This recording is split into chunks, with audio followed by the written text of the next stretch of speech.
오늘의 주요 뉴스 함께 살펴보겠습니다. 첫 번째 소식입니다.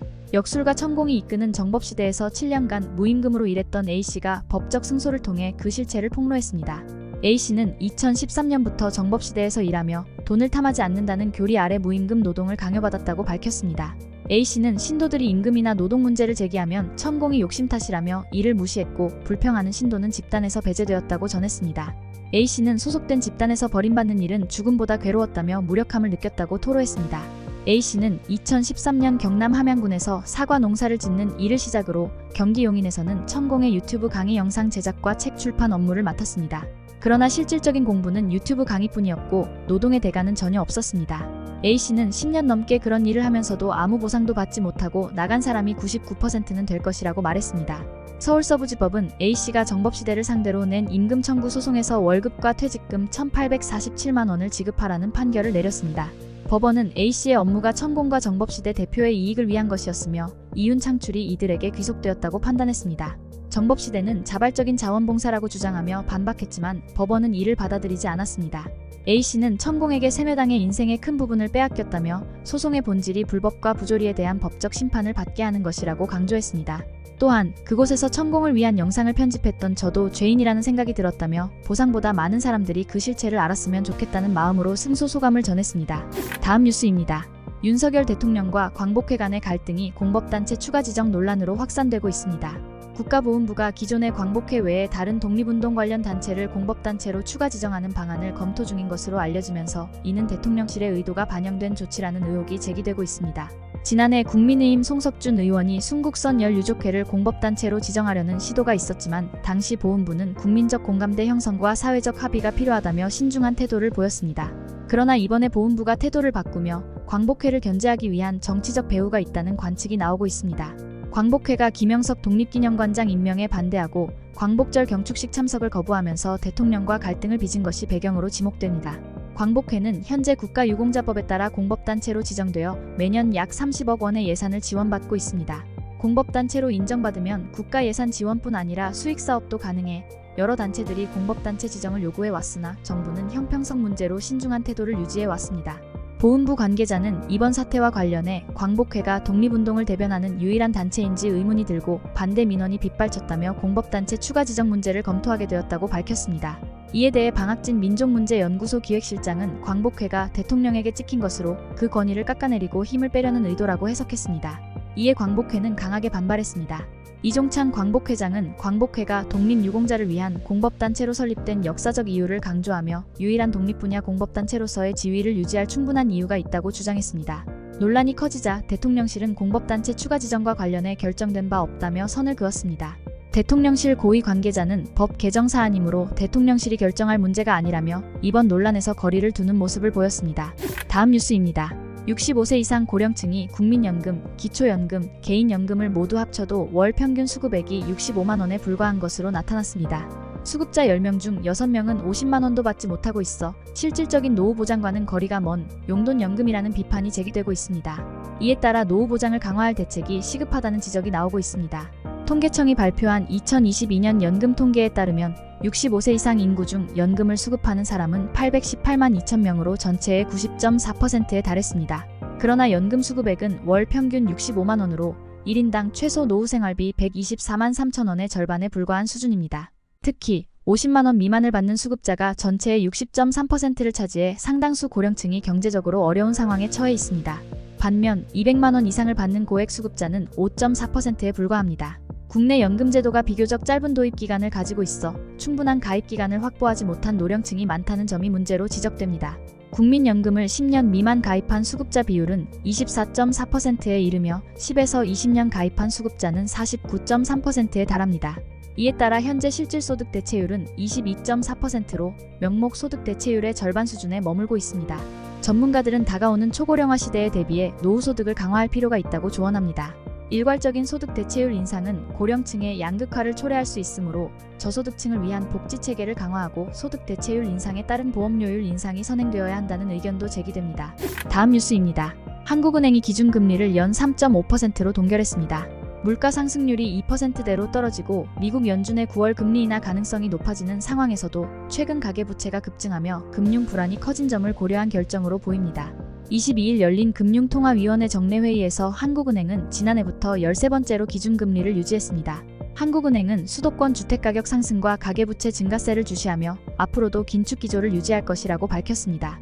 이번 동결 결정으로 기준금리는 1년 6개월째 유지되고 있으며 한은은 지난 2021년 8월부터 금리를 0.5%에서 3.5%까지 인상했지만 경기 부진이 예상되자 작년 2월부터 금리 인상을 멈췄습니다. 전문가들은 최근 주택거래 증가로 가계부채가 급격히 늘어난 점에 주목하고 있으며 5대 은행의 가계대출 잔액이 이달 중 4조 원 이상 증가했습니다. 이런 현상이 지속된다면 역대 최대 증가폭을 기록할 가능성이 있습니다. 부동산 가격도 함께 상승하고 있으며 지난달 서울 주택 매매 가격 지수는 전월 대비 0.76% 상승해 4년 7개월 만에 최대 상승폭을 기록했습니다. 이로 인해 금리 인하가 부동산 시장을 자극할 수 있다는 우려도 나오고 있습니다. 하지만 물가와 경기 상황만을 보면 금리 인하 여건이 조성되고 있습니다. 7월 소비자 물가지수 상승률은 전년 동월 대비 2.6% 상승했으며 내수 부진도 지속되고 있습니다. 또한 미국 연준의 9월 금리 인하 가능성이 높아지면서 한은의 금리 인하 부담도 줄어들 것으로 보입니다. 다음 뉴스입니다. 경기 둔감 업종으로 알려졌던 편의점 업계가 최근 부진의 늪에 빠졌습니다. CU와 GS25는 매출은 증가했지만 영업이익은 하락세를 면치 못하고 있습니다. CU의 올해 2분기 영업이익은 전년 대비 2.8% 감소한 694억 원을 기록했고 GS25는 0.5% 감소한 649억 원에 그쳤습니다. 두 업체 모두 매출 성장에도 불구하고 수익성이 악화되며 위기감이 고조되고 있습니다. 이미 지난해부터 CU와 GS25의 영업이익은 줄어들기 시작했습니다. 만약 이 추세가 지속된다면 올해까지 2년 연속 영업이익 감소를 기록하게 됩니다. 이는 일시적 불황일 수 있지만 추세적 하향 국면에 진입한 것이 아닌지 업계의 주목을 받고 있습니다. 3위, 4위 업체인 세븐일레븐과 이마트24의 상황은 더욱 심각합니다.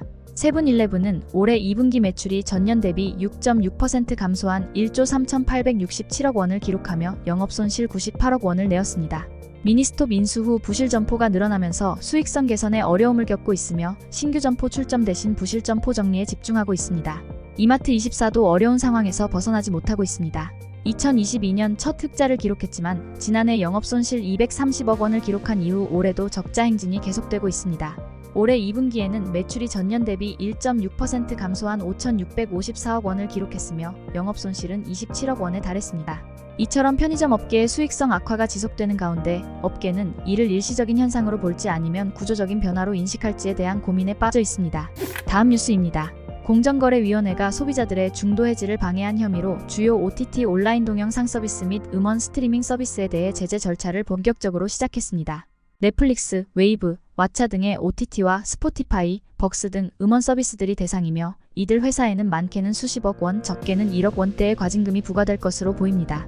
공정위는 이들 업체가 중도 해지를 어렵게 하거나 이를 제대로 알리지 않아 소비자 권리를 침해했다고 판단했습니다. 3월 현장 조사와 7월 면담 조사를 거쳐 심사 보고서가 발송되었으며 이 보고서에는 시정 조치 요구와 과징금 부과 산정 내역이 포함된 것으로 알려졌습니다. 각 회사의 과징금은 매출액과 위반 행위의 기간, 잦은 시정 여부 등을 고려해 산정되었습니다. 공정위 관계자는 잦은 시정 조치에도 불구하고 소비자 피해가 발생한 점을 고려해 과징금을 부과할 수 있다고 설명했습니다. 이번 제재의 결론은 9월 이후에 나올 것으로 예상됩니다. 한편 네이버와 쿠팡 등 다른 유료 멤버십 서비스에 대한 조사는 상대적으로 늦게 시작되어 이번 심사보고서 발송 대상에는 포함되지 않았습니다. 다음 뉴스입니다.